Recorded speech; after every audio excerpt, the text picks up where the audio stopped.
अंदाजा इस बात से लगाया जा सकता है कि जिला अस्पताल रामबन के अकुब में वाक़ ट्रामा अस्पताल में बिजली और पानी दस्तयाब नहीं है। इसकी वजह से मरीजों और तीमारदारों को सख्त मुश्किलात का सामना करना पड़ रहा है। मरीजों के वार्ड में बिजली की अदम दस्तयाबी, हीटिंग सिस्टम के न होने समेत मरीजों को कंबलें न मिलने का अवाम और मरीजों ने इल्जाम लगाया है। रात के वक्त बिजली की कटौती और मरीजों को अद्वियात, इंजेक्शन समेत देखभाल के लिए मुलाजमीन की कमी की भी शिकायत है। अवाम ने अपील की है कि जिला अस्पताल और ट्रामा में सहूलत को यकीनी बनाया जाए। परेशानी है, हम कल से यहाँ है, यहाँ और भी पेशेंट है। हर एक पेशेंट यहाँ पे है जिसका ऑपरेशन हुआ है, सब ऑपरेशन वाले ही यहाँ पर है। लेकिन ये बात है कि यहाँ पे लाइट बिल्कुल नहीं है। रात को भी कोई लाइट शाइट नहीं थी, आती जाती थी, और ना आज कोई लाइट है, ना यहाँ पे कोई इंजेक्शन लगाने वाला है, ना कोई नाइट ड्यूटी करता है, ना यहाँ कोई बुला के नीचे इमरजेंसी में जाओ तो बुलाते हैं, ना कोई बुला के आता है। तो हम रिक्वेस्ट करते हैं मेहरबानी करके यहाँ का कोई हल निकले। यहाँ पे कोई फैसिलिटी है ही नहीं। तो मुझे हो गए यहाँ पे 8 दिन हो गए। हॉस्पिटल के अंदर मेरा ऑपरेशन हुआ है। यहाँ रात को कोई भी नहीं आता इंजेक्शन लगवाने के लिए, हमें इमरजेंसी से जाके बुला के लाना पड़ता है। और जो हमें रात को कंबल देते हैं, उसके बाद 10-11 बजे के बाद वो एक तफ्तीश वाली टीम आती है, वो कंबल सब उतार के ले जाती है।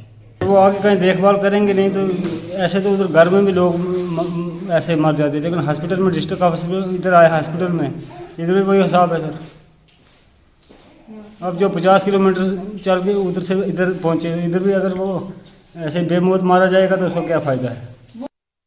मरकजी वजीर बराए टेक्सटाइल स्मृति ईरानी ने कहा है कि मरकजी हुकूमत वादी कश्मीर में कालीन सन्नत के अहिया के लिए कोशा है। Kashmir chamber of commerce and industries के इस बयान का खैर मकदम किया है। KCCI के सदर शेख आशिक ने न्यूज़ 18 उर्दू से बात करते हुए कहा कि ये महज एक बयान नहीं साबित होना चाहिए, बल्कि इसे अमली तौर पर भी अपनाया जाना चाहिए। उन्होंने कहा कि कारोबार के जवाल पजीर होने की वजह से इस सन्नत से वाबस्ता हजारों लोग परेशानियों में मुब्तला है। शेख आशिक ने कहा कि वजारत बराए टेक्सटाइल को KCCI की जानिब से दी गई तजावीज़ पर भी गौर करना चाहिए।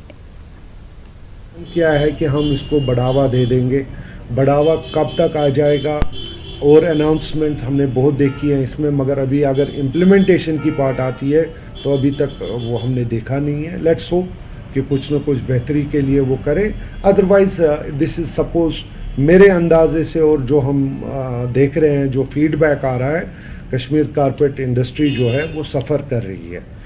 लोगों ने उसको, जो भी उनके कारपेट लूम्स हैं, वो उन्होंने कहीं पे रखे हुए हैं। वो मीगर जॉब्स, जो भी लेबर जॉब है, हर गांव में आप देखेंगे वो ऑलमोस्ट जो जिसको आता है वो करता है, मगर अभी इस सन्नत से वो दूर चले जा रहे हैं। इम्प्लीमेंट होता है तो क्या इसको एक वेलकम स्टेप माना जा सकता है? सर, अगर अनाउंसमेंट के बाद रिवाइवल मेजर्स जब आ जाएंगे कश्मीर सिल्क कारपेट इंडस्ट्री, मुझे याद है हमने भी इसमें बहुत सजेशंस दिए थे कि कैसे कैसे इसमें रिवाइवल हो सकता है।